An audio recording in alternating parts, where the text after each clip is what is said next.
that gets the wide receivers the ball a lot behind the line of scrimmage. What do you like about that as a playmaker? I feel like that's going to be a big part of the game for the receivers. Yeah, I would say comparing from last year, there's more opportunities for all the wideouts. Like last year, we only had certain routes that outside the run, inside the run. My bad. And this offense, you can be it outside, be in the hip, and just be all over. And I like how it's kind of like a versatile offense, and that's pretty much my favorite about it. And you know, we give the ball sometimes too. So, yeah. Coach Grimes talked about how you were kind of his first recruit when he took the job. You know, saw your name in the portal, watched your tape, and decided you wanted to try and get you back. Can you kind of just take us inside the meeting you had with him, and maybe how was he able to convince you to take your name out of the portal?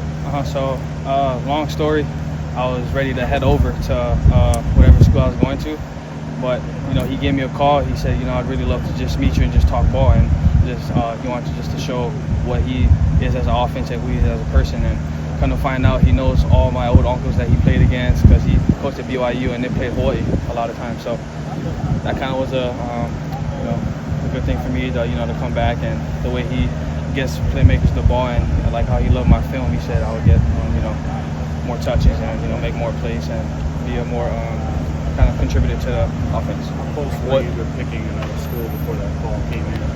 Probably like 10 hours. Yeah. You had the school already picked? I was going to my visits, so good thing Coach Vic and him called me, and Coach G. Jade Ballard. What's that like on your way to the airport? Yeah. No, literally, I'm in the chauffeur to the airport. So yeah.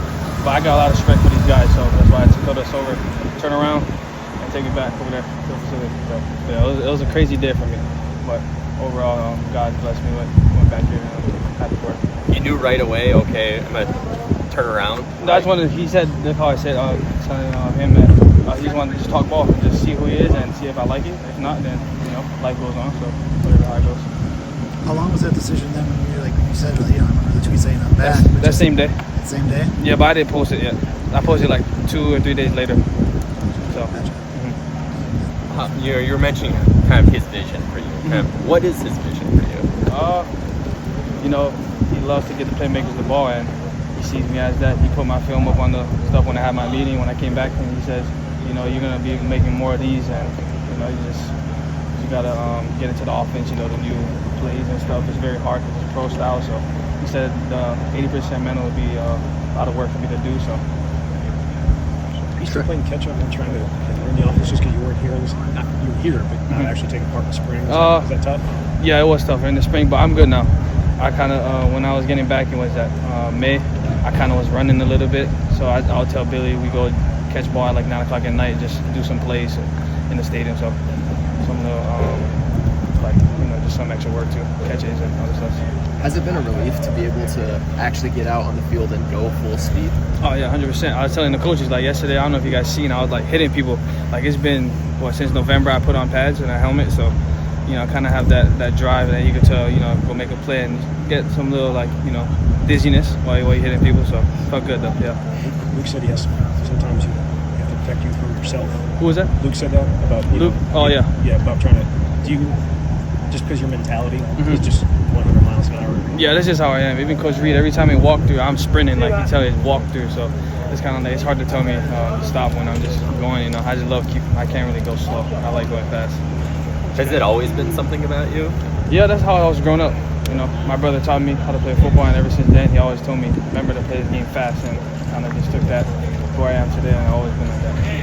Coach Guyton said in the winter he didn't think he was going to be able to keep you and Will Pauling on his team.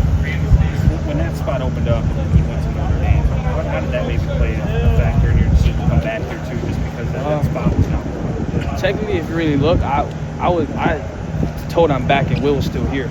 So the meeting we had, Coach Grimes said best guy would play. So if that was the case of just me and him battling, that would have been the case. But as the window opened, I kind of was like, okay, maybe more. I'll get more, of that kind of that one spot for the slot and the wideout. So was it tough last year? When you did get on the field, you played pretty well. Was it hard to kind of sit behind him in the manner that you did last year? Yeah, but at the end of the day, Will, he's a great player. I got a lot of respect for him. Still texted him yesterday, in fact, because they start camp soon too. So told him good luck. But yeah, it was kind of hard when I make a play and go off the field. But this main thing, I'm doing my job. That's the most you can do at the end of the day. So I'm just blessed enough to be in that position. And Coach Reed said that sometimes you're beating him in terms of waking up, getting to breakfast. What time do you normally find yourself getting up in the morning? I'm a morning guy.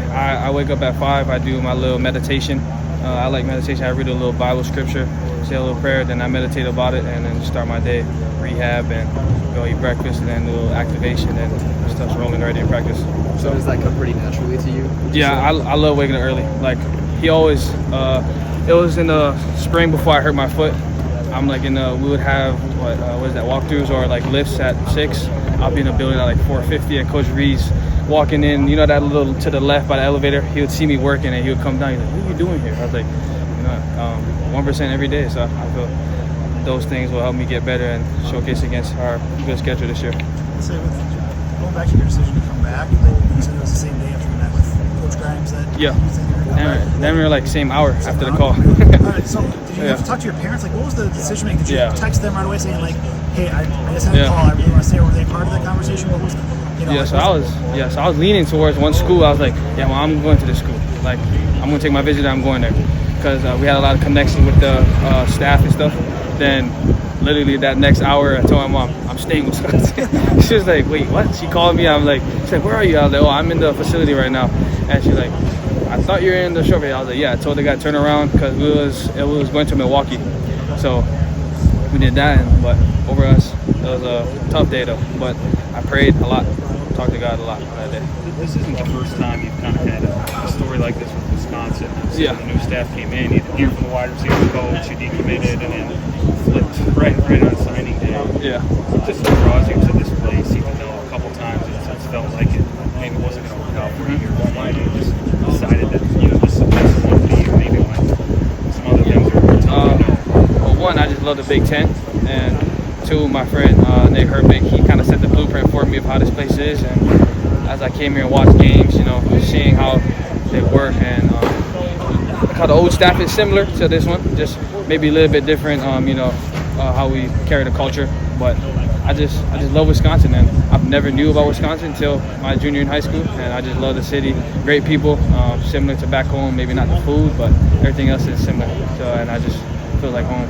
There's not a lot of guys that would pay their own way into Madison from Hawaii just to come to a camp and take a chance on getting an offer.